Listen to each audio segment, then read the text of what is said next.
This conference will now be recorded. अध्यक्ष निवासरः अथवा मन्त्रवासरः आषाढ़ कृष्ण अष्टमी दिनांक 31 जुलाई 2021 सहस्र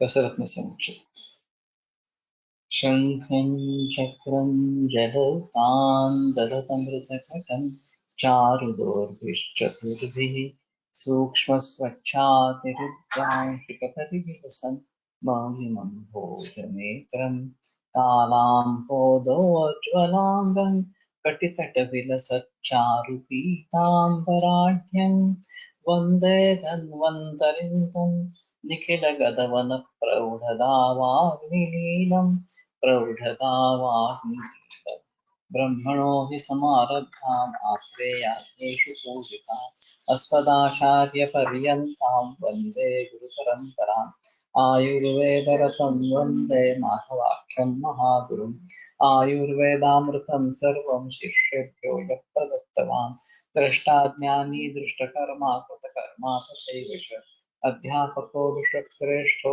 महान् संशोधकस्तथा गुणैरेतैः समुदितैः यत्कार्यं कृतनोद्धिसः समृद्ध्यर्थं हि कार्यस्य वयं न प्रयतामहे सरस्वत्यै नमो यस्याः प्रसादात् पुण्यकर्मभिः बुद्धिदर्पणसङ्क्रान्तं जगदध्यक्षं वीक्षते आत्रेयं प्रथमं वन्दे आयुर्वेदजगद्गुरुम् आयुर्वेदामृतं सर्वं गृहीत्वा हि सुरेश्वरात् अग्निवेशादिकेभ्यो यत्प्रेच्छत् सत्तमः प्रथमं तन्त्रकर्तारम् अग्निवेशं नमाम्यहम्।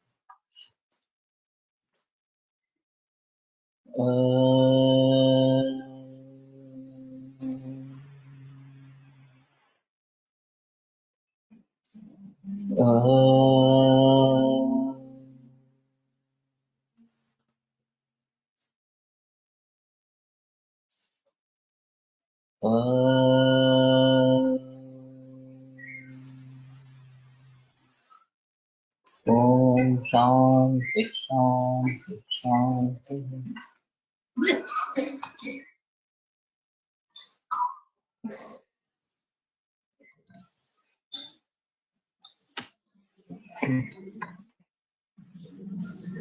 अभ्रग्रासो हि सूतस्य नैवेद्यं परिकीर्तितं तस्य अर्चनं कृत्वा प्राप्नुयात् कर्तुजं फलम्। तो अभ्र का ग्रास देना, अभ्र दसनो ग्रास के स्वरूप में देना, ये पारद का नैवेद्य बताया गया है। और इस प्रकार से पूजा अर्चा करके रसे की पारद की क्रतुजं फलम प्राप्नुयात्, यज्ञ का जो फल है उससे मिल जाता है। उदरे संस्थिते सूते यस्य उत्क्रामति जीवितम् स मुक्तो दुष्कृतात् घोरात् प्रयाति परमं पदम्। तो अगर उदर में पारद है और उसकी जान चली जाती है, ऐसे उत्क्रामति जीवितम् स मुक्तो दुष्कृतात् घोरात्, तो वो घोर दुष्कृत से मुक्त हो जाता है, पाप कर्म से मुक्त हो जाता है। प्रयाति परमं पदम्, और परम श्रेष्ठ पद की उसको प्राप्त होती है।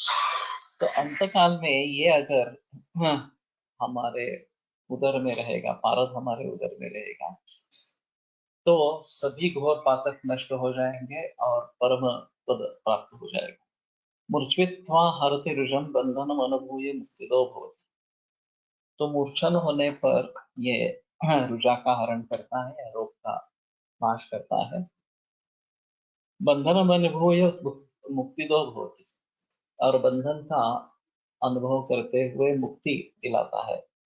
तो यही बात हम कर रहे थे कि पारद बंध जब बद्ध हो जाता है, खास करके ये जो शिवलिंग बनाया जाता है पारद का, तो इस प्रकार से पारद बंध होने से वो मुक्ति दिलवाता है। अमरी करते ही मृतः, और जो उसका मारण हो गया तो वो अमरी करोती, वो अमर कर देता है। तो ये काफी अजीब इस प्रकार का है कि बद्ध होने पर ये मुक्त कर देता है लोगों को, जिसने बद्ध किया उसको मुक्त कर देता है। तुलसी दल लेते गंगा जल देते वैसे पारद दे क्या अंत समय में। हाँ, हो सकता है। लेकिन वो पारद जिसकी पूजा अर्चा हम रेगुलर कर रहे हैं, तो इस प्रकार से पारद भक्षण से मुक्ति मिलेगी, ऐसा हो सकता है।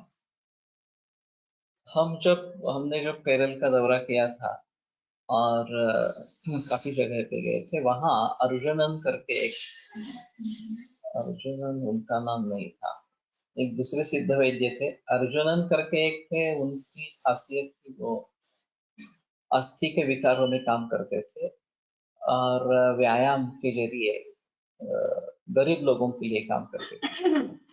और उस समय उनकी उम्र 75 से ऊपर थी और काफी छोटे छोटे बच्चे मरीज थे उनके, जो अपाहिज इस प्रकार के हो गए हैं।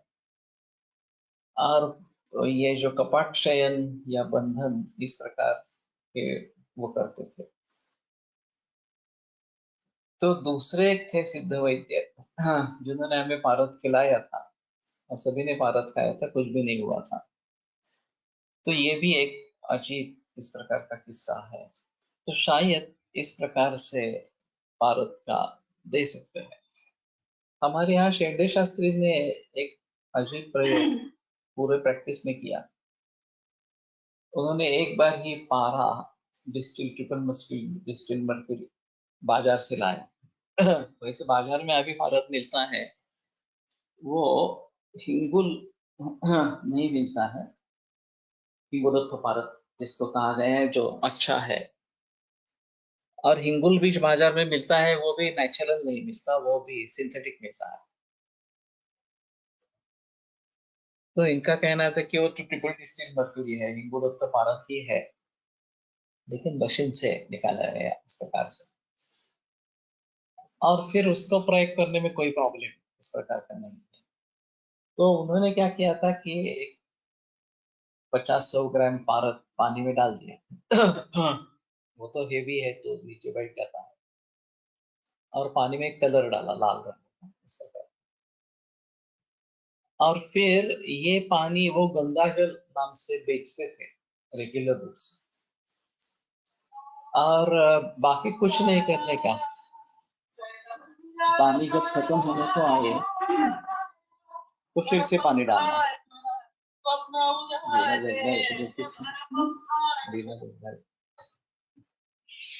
जब पानी खत्म होने को आता है तो फिर से पानी डालना।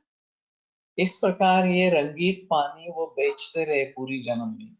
और उनका कहना था ये षड्रसात्मक है पारद, और ये गंगा जल बहुत ही अच्छा काम करता है। बहुत सारे मरीजों ने उन्हें प्रयोग किया। अभी तो मुझे वो पता नहीं है किन किन मरीजों को वो देते थे, लेकिन बहुत सारे मरीजों को देते। तो वहां तो पारा वैसे ही रहने वाला था। पारा, उसमें कुछ क्षति नहीं होने वाली थी, कुछ भी नहीं होना था। सिर्फ ऊपर का पानी है जो पारा से संस्कृत हो जाता था। ना कि उसको उबालना है, ना कि कुछ करना है, सिर्फ पानी डालना और निकालते रहना पानी। तो इस प्रकार से उसको थोड़ा रंग डालते थे ताकि सिर्फ पानी दे रहे हैं ऐसा नहीं हो। इस प्रकार से उसमें कोई टेस्ट का सवाल इस प्रकार का नहीं। तो कहने का तात्पर्य अर्थ ये है कि गंगा जल नाम से ये बेचते रहे पूरी उम्र भर इस प्रकार से। तो ये मृत होने पर अमरी करोति, अमरत्व दिलाता है। तो इससे दूसरा कम करुणा कर हो सकता है भारत के बजाय इस प्रकार से।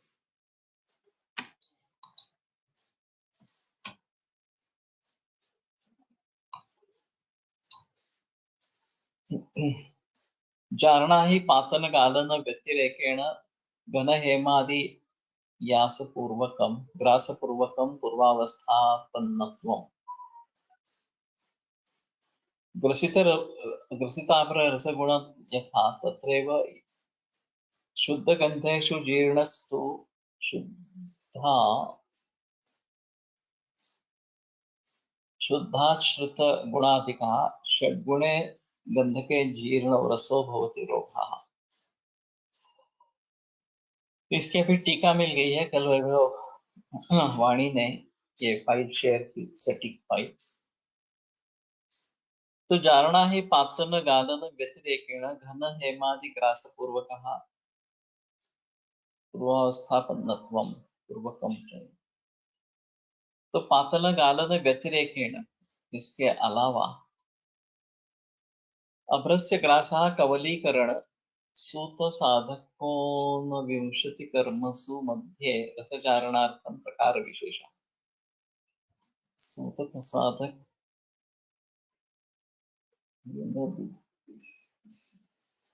साधक ऊनविंशति कर्मसु, तो सूत को सिद्ध करने के 19 उपाय है, उसमें रसचारणार्थम प्रकार विशेष है। रसचारणा के लिए ये प्रकार विशेष इस प्रकार का है। तद्यथा रसेंद्र चिंतामणि, रसेंद्र चिंतामणि ग्रंथ में बताया गया है, जारणा ही पातन गालन व्यतिरेकेण घन एमादि ग्रास पूर्वकम पूर्वावस्थापन्नत्वम्। तो पातन गालन वगैरह को छोड़कर घन इस प्रकार के हेम वगैरह का ग्रास देना, ये पूर्वकम पूर्वावस्थापन्नत्वम्, फिर से वो वहीं पे वही की अवस्था में आ जाना। इसमें एक अहम मुद्दा ऐसा है कि स्वर्णग्रासी पारद जब बनता है तो समझो कि 10 ग्राम पारद है और 1 ग्राम सुवर्ण उसमें डाला, तो 11 ग्राम वजन होना चाहिए, 11 ग्राम नहीं होता है, वो थोड़ा कम ही होता है। तो इस प्रकार से करने से पारद सुवर्ण ग्रासी हो जाता है और वस्तुमान एनर्जी में कन्वर्ट होता है। ये एक अहम मुद्दा इसमें है। शुद्ध गंधेषु जीर्णस्तु गुणात् शुद्धात् शतगुणाधिका। तो अगर ये शुद्ध गंधक में उसकी धारणा की गई तो शुद्ध से भी शतगुणाधिक इस प्रकार का हो जाता है पारद। षड्गुणे गंधक के जीर्ण रसो भवति रोगः, और षड्गुण इस प्रकार का अगर गंधक की धारणा, षड्गुण धारणा की जाए, 6 बार की जाए, तो रसो भवति रोगः, तो जो पारद है वो रोग निर्माण हो जाता है। तो जैसे मैंने वो लखनऊ के डॉक्टर का जिक्र किया था कि वहाँ कोई वैद्य है, ये षड्गण बलिदारित रस सिंधु का प्रयोग करके देते हैं, और उसका कहना था कि रसशास्त्र की दवाइयाँ निश्चित रूप से अत्यंत प्रभावपूर्ण होगी ही, उसमें कोई संदेह नहीं है। अगर हम E is equal to M C square ये सूत्र यहाँ पे अप्लाई करते हैं तो कितनी एनर्जी, हीट एनर्जी, 72 घंटे लगते हैं एक रस सिंदूर बनाने के लिए।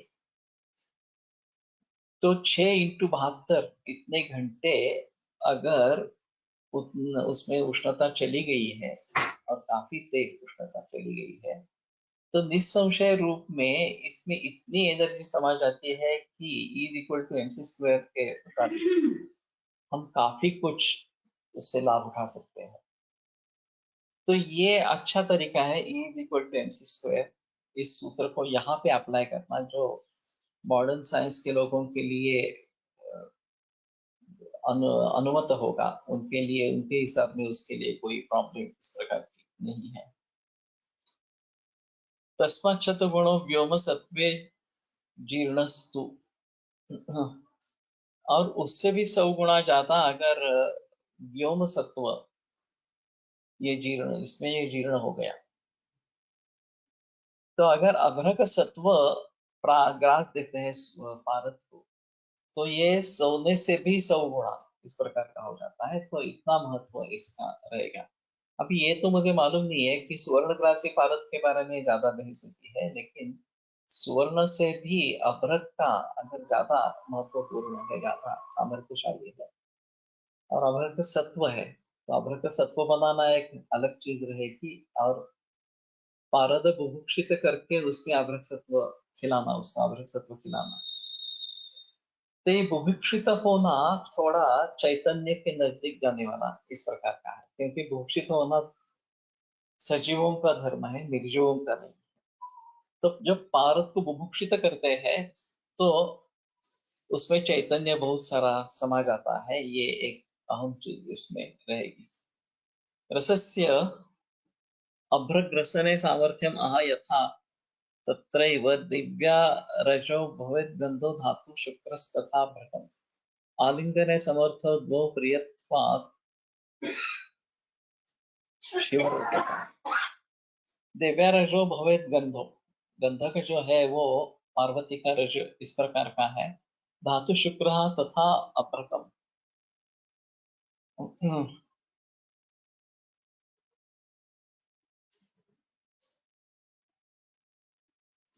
अभ्रक भी शुक्र धातु है। आलिंगने समय समर्थो द्वौ प्रियत्वात् शिवरेतसः, और आलिंगन में ये दोनों समर्थ है शिवरेतस के प्रिय होने के कारण, इस प्रकार से।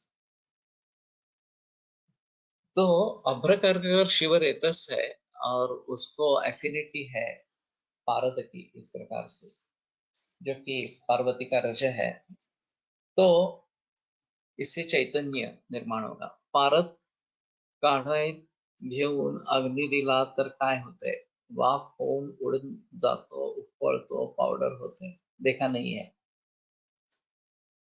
पारद भूषित करणे म्हणजे काय, ये एक अलग विधि है पारद को भूषित करवाना, और वो फिर ग्रासी बनता है। और सुवर्ण का या अभ्रक का ग्रास जो हम दे देंगे वो ले लेता है। तो जैसे कि किसी आदमी को भूख लगती है, उसी प्रकार से पारद को भूख लगती है, वो भूषित हो जाता है। और फिर जो ग्रास उसको दिया जाए स्वर्ण का या अभ्रक का, उसका वो ग्रहण कर लेता है और वस्तुमान बढ़ता नहीं है। ये सबसे अहम इस प्रकार। इसी सूत्र के आधार पर भावी साठे ने उनका प्रयोग निश्चित किया। उन्होंने वार्डवाइज को ले लिया, भूषित वार्डवाइज को, और उनको खाना खिलाया और वजन का परीक्षण किया। लेकिन कल्पना उन्हें आई है, इससे आई, भूषित भारत अगर हो जाता है और वजन बढ़ता नहीं है भारत का, स्वर्ण का ग्रास देने पर भी, उसके आधार पर उन्होंने ये किया था। ग्रसन प्रकार यथा तत्रैव वज्रक कंटक चाग्रे अष्टांगुल मृदा, हाँ,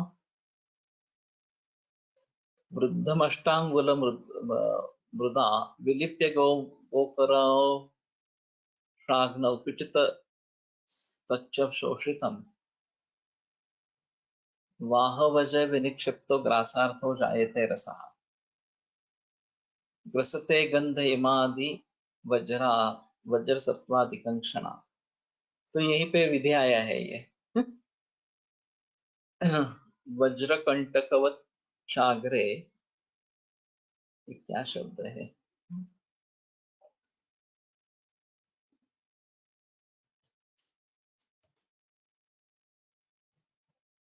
वृद्धम अष्टांगुलम मृदा विलिप्य गोकरो शाग्न पुटिता।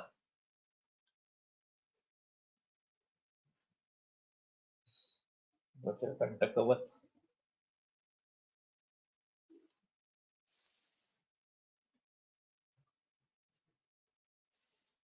वज्र कंटक का क्या संबंध है ये पता नहीं लग रहा। तो 8 अंगुल इस प्रकार की मृत्तिका का लेप देना है इसके ऊपर। विलिप्य गोकरो शाग्नौ पुटिता, और फिर गौरी या काउडन इसमें पुट देना है। तच्च शोषितम,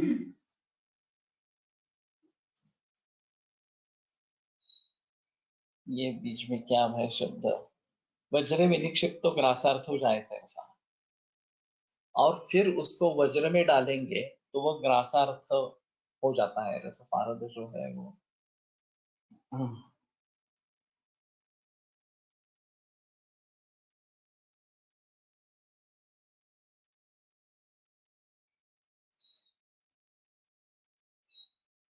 फिर भी अर्थ स्पष्ट नहीं हो रहा। वज्र कंटकवत चाग्रे,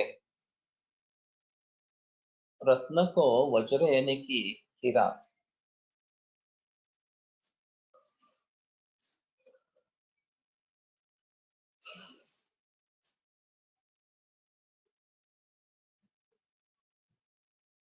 और वो कंटक जैसा है।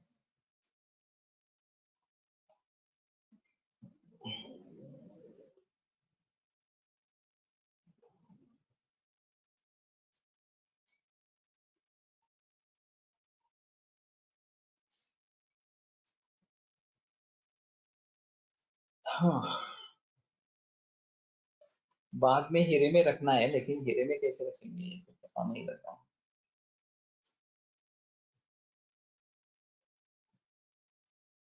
बहुत सारे हीरे हैं उसमें पारद रखा गया है, और वो कंटक जैसे उसके जो धाराएं हैं वो उस प्रकार की है, ऐसा शायद अर्थ होगा। अथ ग्रास योग्यो रसो यथा तत्रैव सतुत्थ टंकन खंजी स्वज्जी पटुस्ताश्रे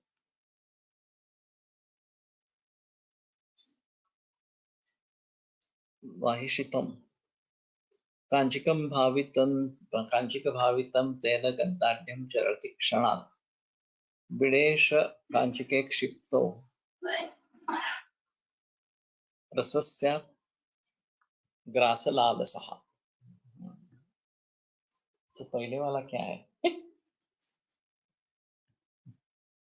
ग्रसन प्रकार रहा, ये ग्रसन देने के लिए है।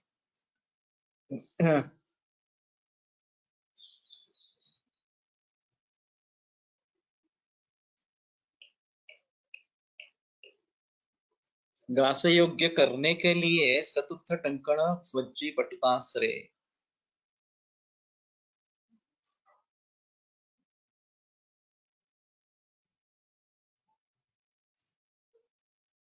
वही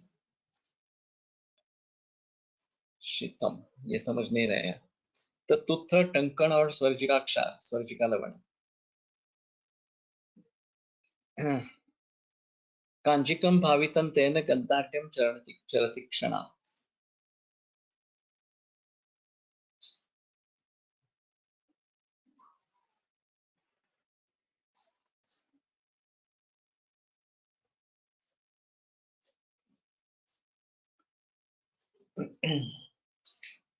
उससे भावित कांचिक क्षण में गंधाढ़ हो जाता है। विदेश कांचिके क्षिप्तो रसः स्यात् ग्रासलालसः। विदेश विट तो शायद गोमय होगा। विट का अर्थ तो पुरुष है। इस कांचे में डाला गया विड़ रसस्यात् ग्रासलालसः। तो ये रस ग्रास लालस हो जाता है। ग्रसते सर्वलोहानि सरसत्वानि वज्रक। सर्वलोह सर्वसत्व और वज्रक इन सभी का ग्रास करता है। ग्रस रहित अभ्र रहित मारित रसस्य नैष्फल्यमाह यथा यथा तदैव तत्रैव। अभ्र के बिना मारित अगर है तो उसका कोई मतलब नहीं है, निष्फलता है। वाचण्यास स्पष्ट अशी दूसरी पीडीएफ उपलब्ध झाल्यास बरे पडेल। ये टाइप अलग है और इसलिए ये काफी मुश्किल हो रहा है। गंध रहित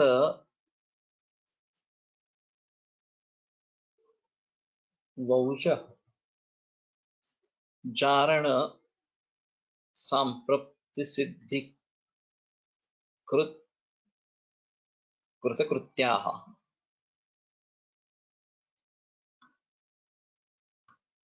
कृपणः प्राप्य समुद्रम वराटिका लाभ संतुष्टाः। तो सागर में डूबकर अगर हम केवल वराटिका की लाभ से संतुष्ट होते हैं तो वो जैसा निष्फल है, उस प्रकार इस प्रकार की जो धन रहित बीज जारण संप्राप्ति सिद्धि कृतकृत्या, उससे कृतकृत्य होने वाले लोग, तो ये मुश्किल है। विनयकम अभ्र सत्वम नान्यो रसपक्षक रक्ष पक्ष कर्तन समर्थः।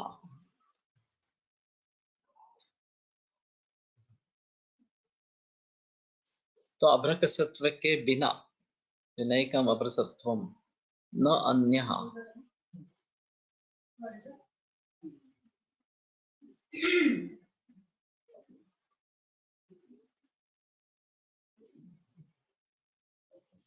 रसपक्ष कर्तन, तो पारस के पंख काटने में कोई समर्थ नहीं होता दूसरा अभ्रकसत्व के बिना। इस प्रकार से सूतस्य पारदस्य नैवेद्यम देवोद्देशेन निवेदनीयं द्रव्यं पूजार्थम उपहार इत्यर्थः परिकीर्तितम्। अभ्रग्रसन शक्ति संजननमेव रसस्य पूजनम् इत्यर्थः। तो अभ्रक को ग्रसन शक्ति, अभ्रक ग्रसन की शक्ति निर्माण करना यही रस का पूजन है। इस प्रकार से यदुक्तम रसेंद्र चिंतामणौ मोक्षाभिव्यंजक देवी मारणा साधकस्य तु खल्लन्तु बिडका पिण्डिका देवी रसेंद्रो लिंगमुच्यते मर्दनं बंधनं चैव ग्रासं पूजा विधीयते एकम एवं प्रकारम अर्चनम पूजनम कर्तुजम अश्वमेध यज्ञ जन्यम।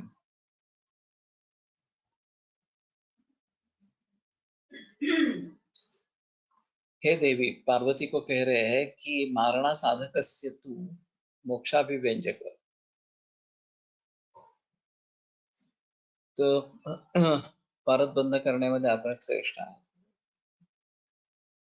सिर्फ वही नहीं, उसको अभ्र सत्व का ग्रास देना चाहिए, वो उसको बुभुक्षित करना है पहले और फिर अभ्रक सत्व का ग्रास देना है। और वो वज्र जैसे कंटक है, वज्र रूपी कंटक में स्थित इस प्रकार का वो पारो करने का और फिर वहां अभ्रसत्व का ग्रास देना है। इस प्रकार से थोड़ा समझने में कठिन है। जिस किसी ने ये सुवर्णग्रासी पारद बनाया होगा उनसे पूछ लेना चाहिए। बालेंदु प्रकाश अगर इसके ऊपर कुछ प्रकाश डाल सकते हैं। उनका कहना है कि वो बुभुक्षितवाद का प्रयोग करते हैं। अगर बताने के लिए राजी हो जाएंगे तो बेहतर होगा। मूर्छित्वा इति, मूर्छित्वा अव्यभिचरित व्याधि घातकत्वं मूर्छना ताम प्राप्य इत्यर्थः। अव्यभिचरित व्याधि घातकत्वं मूर्छना, तो किसी भी अपवाद के बिना व्याधि का नाश करना ये मूर्छना है।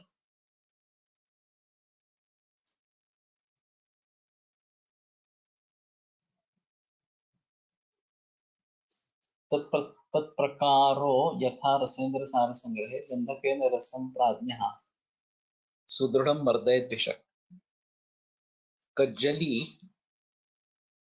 कज्जल लाभो यदा सूतो विहाय घनचापलम दृश्यते सौ तदा ज्ञेयो मूर्छितो रसको विदैहि। ठीक है, तो गंधक के साथ प्राज्ञ वैद्य पारद को सुदृढ़ मर्दय कज्जल लाभो यदा सूतो विहाय घनचापलम, तो घनत्व और अपना चापल्य छोड़कर यह कज्जल बन जाता है। दृश्यते ऐसा तथा ज्ञेयो मूर्छितो रसको विदैहि, तो ये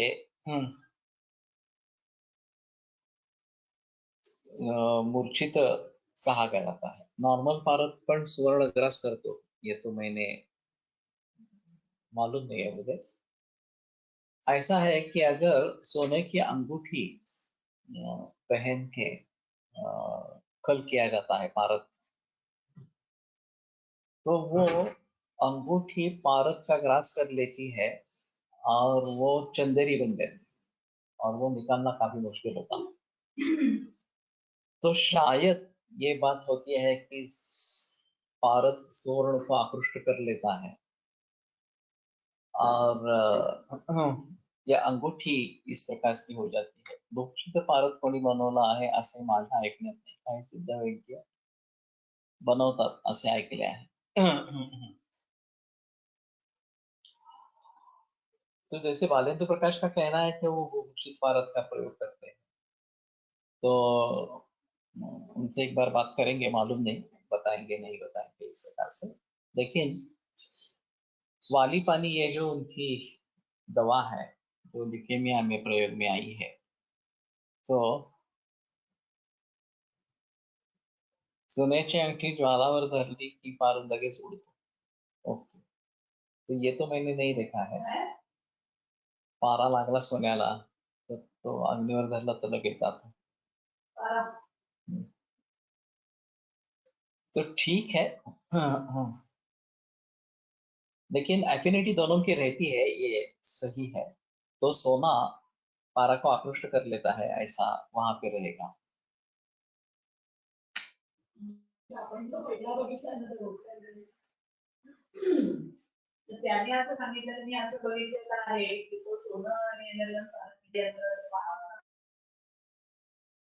सरकत जातो.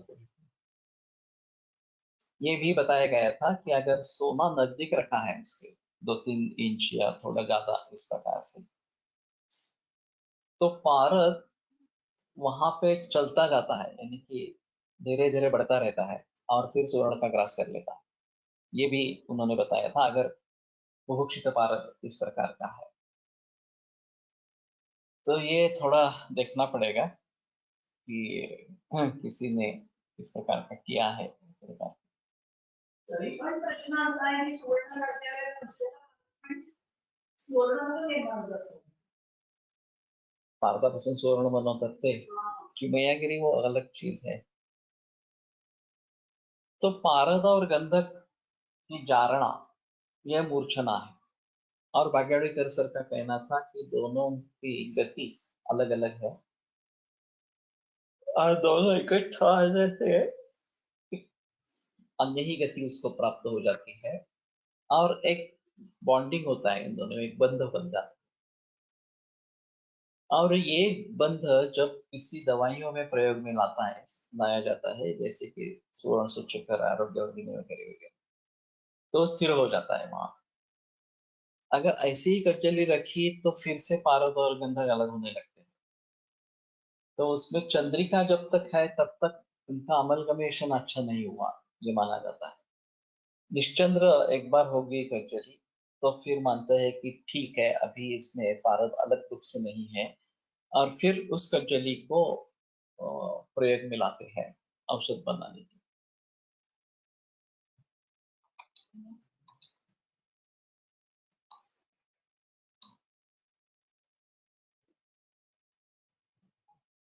सुरगुरु गोद्विज हिंसा पाप कलापोद्भवा किल असाध्यम श्वित्रं तदपि शमयति सु यस्तस्मात् पवित्रतरः सूतात्.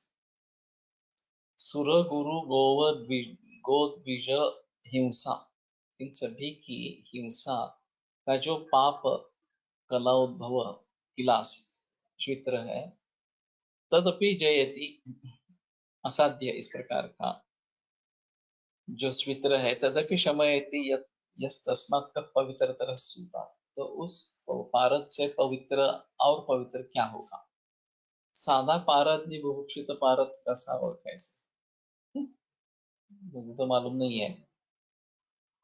ये एक बात हो सकती है कि नजदीक अगर स्वर्ण रखते हैं तो अगर वो स्वर्ण के तरफ बढ़ता है तो वो बुभुक्षित पारद है, नहीं बढ़ता है तो नॉर्मल पारद है. ऐसा एक थोड़ा सा कर सकते हैं.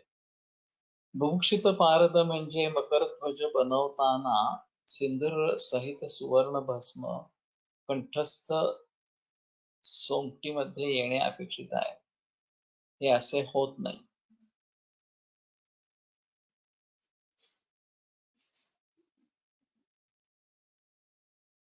लेकिन मैंने सुना था कि सुवर्ण भस्म नीचे रह जाता है, वो तलस्त मिलता है और सिर्फ उसका संस्कार मकर ध्वज पर होता है जो ऊपर लगता है इस प्रकार से। तो स्वर्ण भस्म वहां नहीं आता है, सहसा स्वर्ण तरारा रात, यही मैंने देखा है। और ये सबसे आसान तरीका है स्वर्ण भस्म बनाने का, क्योंकि इसमें स्वर्ण भस्म के गुण प्राप्त होते हैं और एक ही कुपीपक्व रसायन में स्वर्ण भस्म मिल जाता है डायरेक्ट प्रयोग करने के लिए। स्वर्ण सोमटीत यायला हवे, तो मैंने सुना नहीं है, ठीक है। अगर किसी ने ये किया हो तो ज्यादा अच्छा इस प्रकार का रहेगा।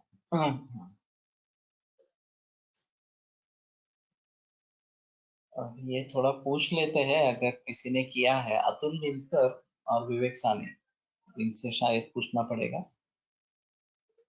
और बाकी पूर्व परंपरा वाले जो कुड़तरकर शास्त्री वगैरह, उन्होंने, उनके बारे में ऐसा कुछ है क्या, ये थोड़ा सा देखना पड़ेगा कि उन्होंने ऐसा कुछ किया था इस प्रकार से। काय गेलं होतं? स्वर्ण सिंदूर, मकर ध्वज इस प्रकार के बनाते हैं तो कंठस्थ स्वर्ण आना चाहिए, ऐसा इसका कहना है। वाराणसी मध्ये एका वैद्याने बहुतेक त्र्यंबक शास्त्री भारताच्या प्रथम रसोत्पत्ती समोर 18 किलो पारदापासून 18 किलो सोने बनवून दाखवले होते, परंतु अर्थव्यवस्थेत अराजक माजेल म्हणून प्रसिद्धी देण्यात आली नाही, ताराशंकर मिश्राजींनी स्वतः सांगितले होते। ओके, तो ये किमया है पारस सुवर्ण बनाना इस प्रकार से। और पण हे खरं, आता मुळ्यांचे मी कोण आहे माहित नाही, पण ते म्हणे असं की निलंगेकर महाराज जर त्यांना भोजन करायची इच्छा झाली ब्राह्मणांना, तर ते पाराचं सुवर्ण करायचं भोजन म्हणजे स्वतःसाठी कधी नाही वापरत. निलंगेकर महाराज अगर ब्राह्मण भोजन करवाना चाहते थे तो पारस से स्वर्ण बनाकर भोजन देते थे और फिर खुद के लिए कुछ प्रयोग नहीं करते थे, पर इस्तेमाल नहीं करते। म्हणजे हे आत्ताच्या काळाचे मुळ्यांना माहित असेल, मुळे का भोळे? मुळ्यांना, पण ते त्यांच्याकडूनच कळलेले आहे मला. त्यांना करता येईल. एनआय जयपूर मध्ये मकरध्वजवरती बरेच काम झाले आहे, पण कंठस्थ कोणालाच मिळालेला नाही आहे।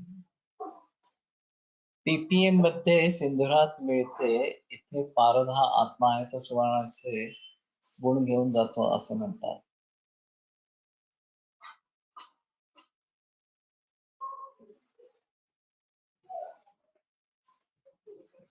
पार्ट्स पर मिलियन पीपीएम, तो इतनी कम मात्रा में अगर मिलता है और उसका परीक्षण भी हो सकता है तो ज्यादा अच्छा है इस प्रकार से।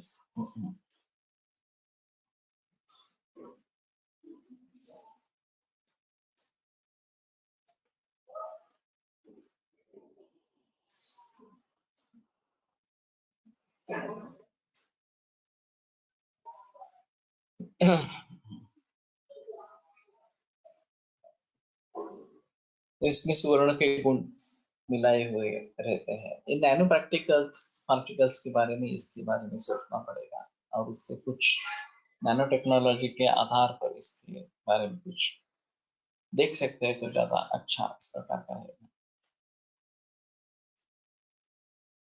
तो श्वित्र जो सुर गुरु देव बौद्ध विज, इनकी हिंसा से और पाप कला पापोद्भवा,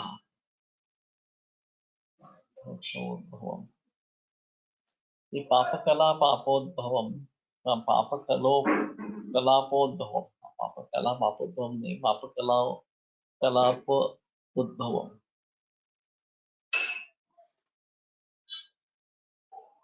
कला शब्द क्यों प्रयोग किया है?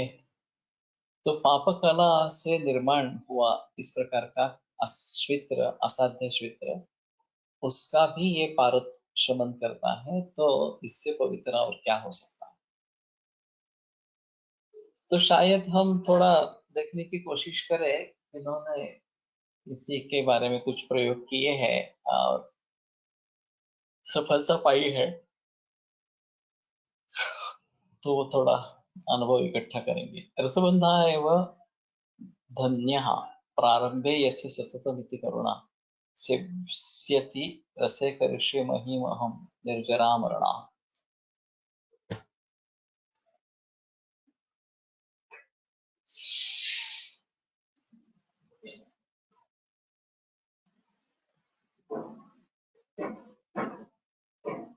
ये क्या है सेति?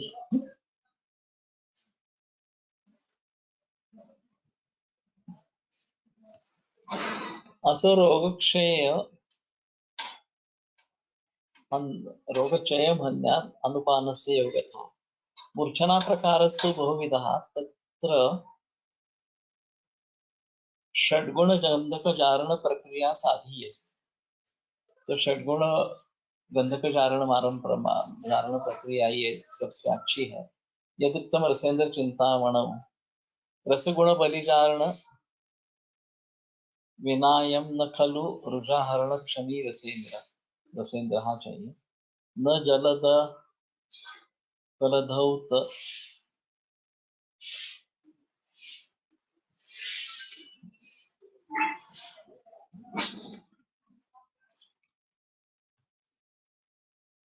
जलद कलधौत पाकहीन स्पृशति रसायनता इति प्रसिद्धा। तो रसगुण बलिचारणम विना अयम न खलु रोजुर्हरण क्षमी रसेंद्र।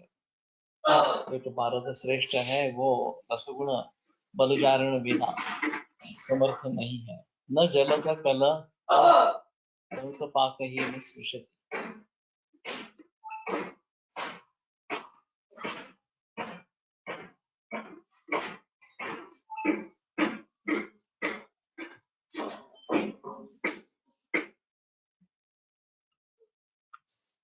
रसायनता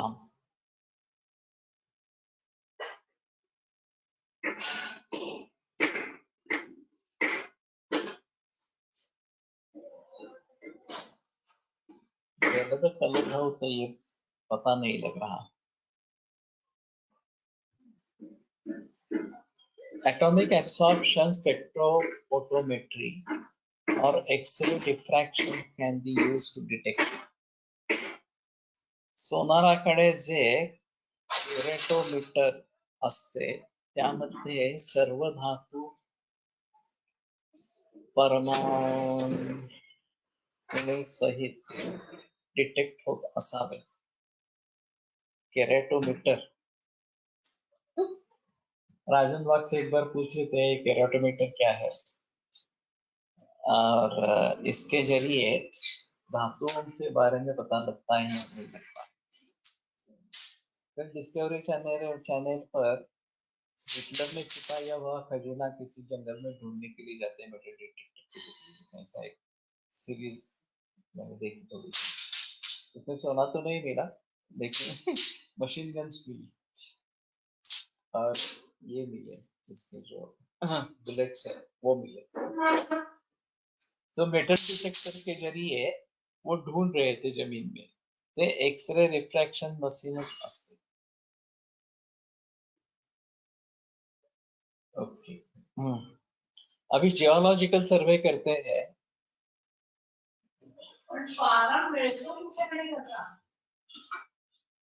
हाँ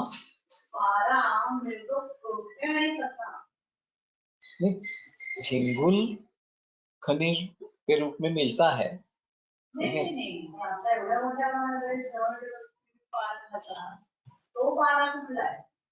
नाही यांचं म्हणणं चाललंय सुवर्णग्रासी पाऱ्यामध्ये सोनं कळतं का? सोनं नाही, केराटोमीटरनी कळेल असं म्हणणं आहे। केराटोमीटरनी क्या एक्सरे रिफ्रैक्शन मशीन,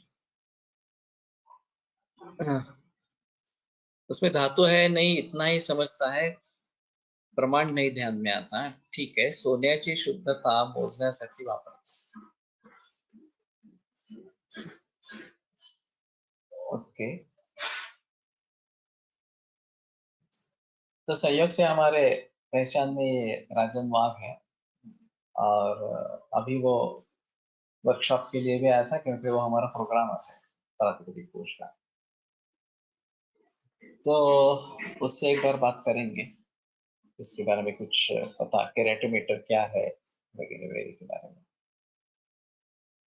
हाँ, जलद कलधौत पाक ही न, इसका अर्थ फिर भी ध्यान में नहीं आ रहा।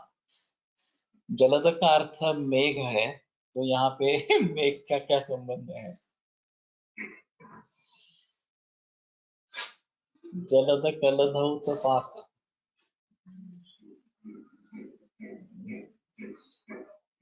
हीनः स्पृशते रसायना इति प्रसिद्धा। बंधन स्वाभाविक द्रवत्वे सति बंधना अनुच्छिद्यमानत्व मूर्ति बद्धत्वम्।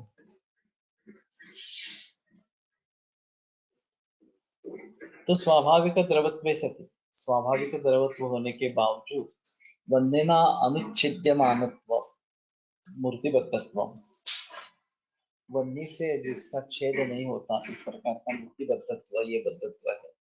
स्वेदन मर्दनादि ऊनविंशति कर्म साध्यम अवस्था विशेष, कर्म साध्या अवस्था विशेष साध्या अवस्था विशेषा इत्यर्थ।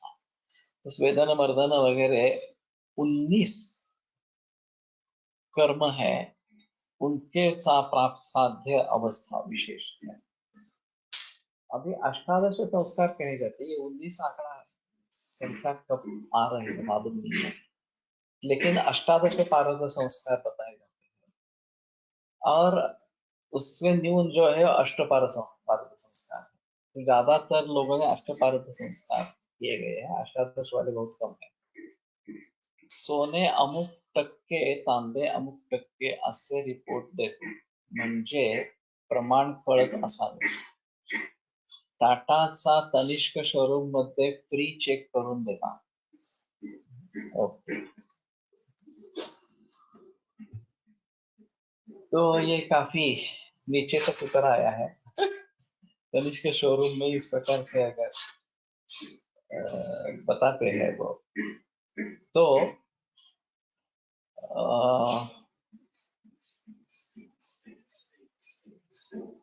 शायद एक बात बनेगी,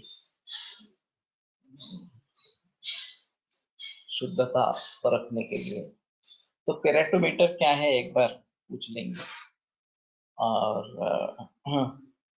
इजीली अवेलेबल होना चाहिए फिर इस तरीके से। तो स्वाभाविक द्रवत्व होने के बावजूद ये वेदन मर्दन आदि ऊनविंशति कर्म साध्य, 19 कर्मों के द्वारा साध्य, इस प्रकार की अवस्था विशेष है। तम अनुभूय प्राप्य इत्यर्थ, तो उस अवस्था को प्राप्त करके बंधन साधनानि ऊनविंशति कर्माणि यथा रसेन चिंतामणम् स्वेदन मर्दन मूर्छन उत्थापन पातन बोधन नियमन दीपन अनुवासन गगनादि ग्रास प्रमाण चारण धृति वाही अधृति योग जारण रंजन सारण क्रामण वेद भक्षणान। बाप रे। तो जिन्होंने अष्टादश संस्कार किए हैं उनसे एक बार बात करते हैं, ज्यादा बेहतर रहेगा। बंधन प्रकार यथा रसरत्नाकरे कटुकुंभवे कंदे वंध्याया क्षीरकंदके अपक्वैव समादाय तद्गर्भे पिंडिका ततः पिंडिका तत् दशनिष्कं शुद्धसूतं निष्कैकं गुण शुद्धगंधकं स्तोकस्कैक चिपेत गंध पार्थ। हाँ,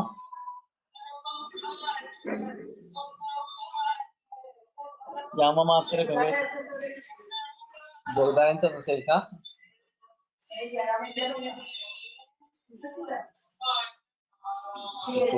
गेला ठीक आहे ना, याममात्रे भवेत् पिण्डो रक्तकन्दे विनिक्षिपे वैक्रान्तं दत्त्वा निष्कार्धम्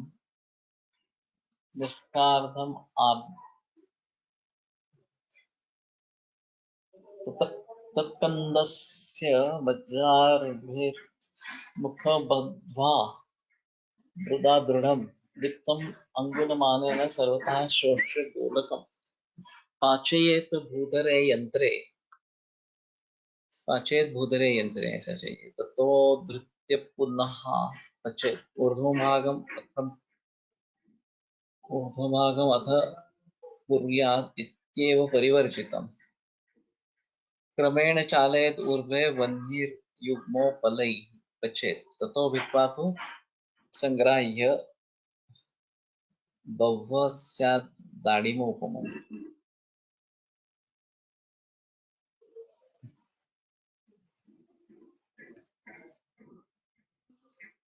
नाम्ना वैक्रांतबद्धोऽयं स्वररोगेषु युजे ये एक अलग ही है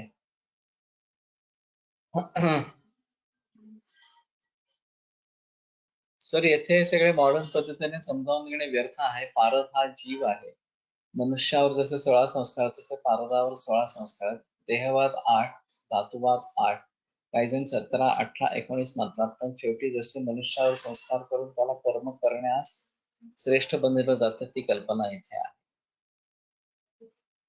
ये तो सही है कि ये पुराना है सब तो आधुनिक निकष जो है वो उसके लिए पर्याप्त होंगे नहीं होंगे सिर्फ केराटोमीटर के जरिए अगर इसमें पारद इतना है या तांबा इतना है सोना इतना है ये बात पता चलती है परसेंटेज के बारे में तो शायद वहां तक ही उसका प्रयोग करें लेकिन जो चैतन्य की बात कही गई है वो तो इसमें नहीं पता चलेगी और पारद सुवर्ण की तरफ बढ़ता है ये तो चैतन्य का है स्वर्ण का ग्रास कर लेता है वस्तुमान स्वर्ण का सभी तरीके से प्राप्त नहीं होता है ये काफी चीजें उसमें चैतन्य है ये दिखाने वाली है तो ये शिव का वीर्य है ये जो मानना है ये अलग बात इस प्रकार की होगी और फिर पारद और गंधक जारण ये जो बात बताई गई है वो एक शिव का वीर्य और पार्वती का रज इनका मिलाप इस प्रकार का हो जाएगा और उसमें अगर अभ्रक डालते हैं तो एक और अलग चीज या अभ्रसत्व डालते हैं तो एक और अलग चीज इस प्रकार की होगी तो गंधक से उसकी भी जानना हो सकती है अभ्रसत्व की जानना भी हो सकती है और ये एक अलग इस प्रकार का विषय रहेगा तो मेरे ख्याल में ठीक है ये सभी का अर्थ लगाना आसान नहीं है और काफी जगह पता नहीं चल रहा कौन सा अक्षर है वहां पे ये तो ये भी काफी दिक्कत वाली बात है लेकिन फिर भी कुछ तो जानकारी इसमें से मिलेगी ये बात भी सही है तो तत्वज्ञान के हिसाब से देखा जाए तो ये अच्छा इस प्रकार का रहेगा चौपाटीवर जो विमान उडवण्याचा प्रयोग झाला होता त्यामध्ये पारद ईंधन म्हणून वापरले होते ये श्रेयस तळपदे ये उस व्यक्ति का नाम था और राइट बंधु के बहुत पहले उन्होंने ये किया था प्रयोग विमान उड़ान का और उसमें पारद का प्रयोग था और राइट बंधु ने वो सभी विमान खरीद लिए थे ये भी इतिहास है तो वास्तव में विमान उड़ान का श्रेयस तळपदे को जाना चाहिए और किन ग्रंथों के आधार पर उन्होंने ये किया ये तो पता नहीं है इस प्रकार से विमान उडवलं होतं पारदाचा वापर करून विमान उडवलं होतं तो एक बात उसमें थोड़ी सी ऐसी रहेगी भरद्वाज कृत विमान विद्या इस प्रकार का कुछ ग्रंथ उपलब्ध है ऐसा सुना है मैंने विमान शास्त्र या विमान विद्या सरकार का, लेकिन वो पक्का मालूम नहीं है इस प्रकार से। और राइट बंधु ने इनको पूरे विश्व भर में प्रख्यात किया, लेकिन उनका नाम हो गया। अभी तो इसमें काफी तरक्की हुई है, बहुत सारे तरीके से विमान बन रहे हैं, और वहां तो पेट्रोल का प्रयोग हो रहा है। ये ज्यादा अच्छा पेट्रोल इस प्रकार का बताते हैं, उसका प्रयोग अभी के विमानों में किया जाता है। और सियाटल में विमान का कारखाना है बोइंग का, वो हम देख के आए हैं। तो एक अलग अनुभव है इस प्रकार की बोइंग फैक्ट्री देखना, ये एक अलग अनुभव है। उन्होंने एक खास उसके लिए कक्ष बनाया है और विजिटर्स को इनवाइट करते रहते हैं और सभी दिखाते हैं किस प्रकार से करते हैं। और एक विमान में 6 लाख कंपोनेंट्स होते हैं, तो बहुत छोटे कंपोनेंट से लेकर बहुत बड़े कंपोनेंट्स तक ये सिलसिला चलता रहता है। सियाटल में रेगुलर दिखाते हैं इस प्रकार का। ये अलग बात हो गई। ये श्रेयस तळपदे ने क्या किया था, ये एक बार देखना चाहिए, उसके बारे में अगर कुछ जानकारी मिलती है तो। बद्धक खेचरतान दत्त ने, जो हमारे वैदिक सुभाषित साहित्य में कानिकर जी ने श्लोक दिया है, उसमें बद्धक खेचरतान दत्त, बद्ध पारद हो जाए तो वो आकाशगमन सिद्धि को दिलाता है, ऐसा है। रसो वायुष्ट पार्वती, और उसमें वायु के बारे में भी बात कि मृतो जीवयति स्वयं, मृत हो जाने के बाद स्वयं जीवन देता है, इस प्रकार से बद्धक खेचरतान दत्त रसो वायुष्ट पार्वती।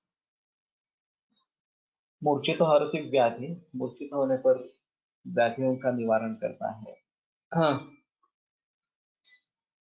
बद्धक खेचरतान दत्त रसो वायुष्य पार्वती। तो वायु भी प्राणायाम के जरिए अगर नियंत्रण में आ जाता है तो वायु भी ये सभी कर्म करवाता है। देख, इसके बारे में काफी बहस हो सकती है, तो ठीक है, अगले गुरुवार को फिर से आगे बढ़ेंगे। आयुर्वेद प्रकांडो निगदित इह हि शल्यतंत्र प्रधानः, शिष्येभ्यः शाश्वतोऽयं निखिलजनकृपा व्याप्तचित्तेन येन। आयुर्वेदस्य वाञ्छन् पुनरपि भुवने काञ्च सुष्ठुप्रतिष्ठां, श्रेष्ठं धन्वन्तरिं तं प्रणमति च सदा वैद्यवर्गो हि नूनम्, वैद्यवर्गो हि नूनम्। ये मैंने भी सुना है, पारदर्शी गोली बना के विवाह के नीचे रखेंगे तो आकाशगमन सिद्धि प्राप्त हो सकती है। ओम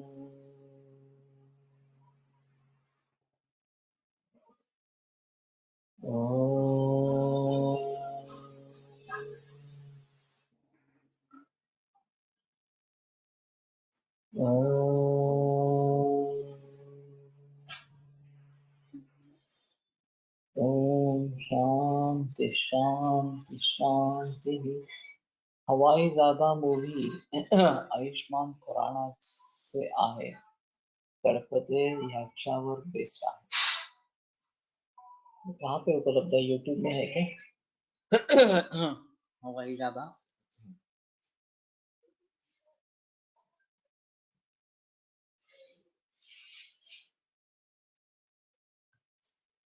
श्रेयस तळपदे मैंने सुना था नाम, शिवकर तळपदे नहीं सुना था। लेकिन ये अगर उपलब्ध है यूट्यूब पे या हॉटस्टार, मालूम नहीं, ठीक है, तो अगर हो सकता है तो देखने की कोशिश करेंगे। विरम्यते व्याख्यान परश